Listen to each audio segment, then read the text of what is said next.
Assalamualaikum warahmatullahi wabarakatuh. Bismillahirrahmanirrahim.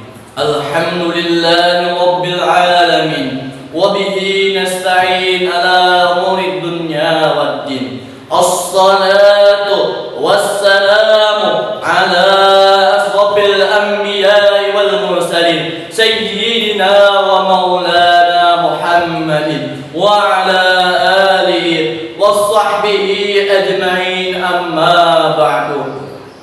Segala puji bagi Allah, Tuhan sekalian alam. Karena berkat beliaulah kita diberikan umur panjang, dimudahkan rezeki, sehingga kita dapat berkumpul di tempat yang mulia ini. Salawat dan salam kita haturkan juga kepada junjungan kita Nabi besar Muhammad sallallahu alaihi wasallam. Karena berkat beliaulah mengajarkan kita ilmu iman, ilmu Islam, serta ilmu ihsan, sehingga walaupun kita berbeda-beda pendapat, tetapi kita di negara Islam tetap satu jua. Hadirin yang dirahmati oleh Allah Subhanahu wa taala, di zaman modern ini banyak orang yang terjebak pada gaya hidup tanpa memperhatikan aspek halal dan haram. Padahal halal bukan hanya kewajiban, tapi juga jalan untuk menuju hidup yang sehat lagi berkah. Gaya hidup halal dalam Islam. Gaya hidup halal adalah sebuah cara untuk menjadikan syariat Islam sebagai jalan untuk memilih pekerjaan, makanan, minuman, hingga gaya berpakaian. Allah Subhanahu wa taala berfirman dalam Al-Qur'an, A'udzu billahi minasy syaithanir rajim. Bismillahirrahmanirrahim. Ya ayyuhan nasu kulu mimma fil ardi halalan tayyiban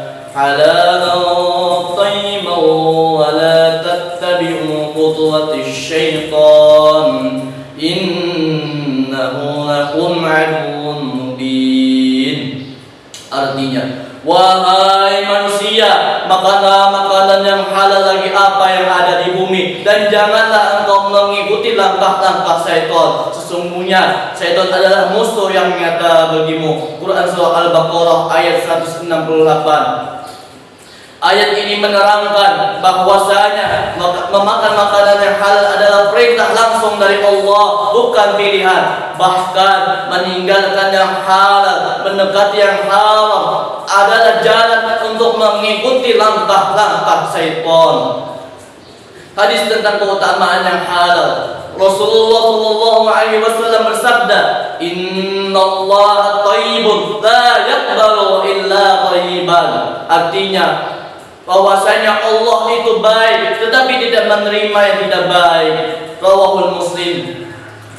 Hadis ini menerangkan bahwasanya amal ibadah kita tidak diterima jika berasal dari harta yang haram.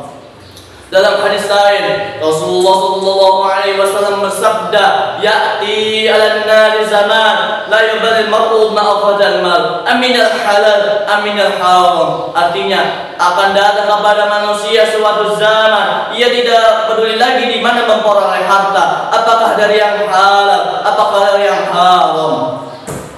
Gaya hidup halal dalam ekonomi syariah. Gaya hidup halal berarti mencari nafkah secara halal, menjauhi riba, korupsi, hingga manipulasi, bertransaksi secara jujur, tidak mengurangi timbangan, hingga menjual barang yang haram. Keberkahan gaya hidup halal. Mengapa kita harus hidup secara halal? Karena rezeki yang halal membawa ketenangan hati dan keberkahan hidup. Makanan yang halal menjaga kebersihan jiwa dan raga. Harta yang halal menjadi sebab diterimanya doa. Saat ini umat Islam dihadapkan pada tantangan produk halal haram yang masih tersebar luas. Literasi halal yang masih minim. Solusinya, tingkatkan ilmu kesadaran tentang ekonomi syariah, dukung gerakan halal mulai dari makanan, minuman hingga gaya hidup. Allahumma inna nas'aluka narzuqa rizqan thayyiban wa ilman nafi'an wa amalan mutaqabbalan. Allahumma inna nas'aluka al-huda wat-tuqa wal 'afwa wal ghina bi rahmatika ya arhamar rahimin. Wa sallallahu ala sayyidina Muhammadin wa ala alihi wa sahbihi wasallam. Walhamdulillahi rabbil alamin. Mungkin di sini saja yang saya sampaikan. Semoga bermanfaat untuk kita semua. Akhir kalam, assalamualaikum warahmatullahi wabarakatuh.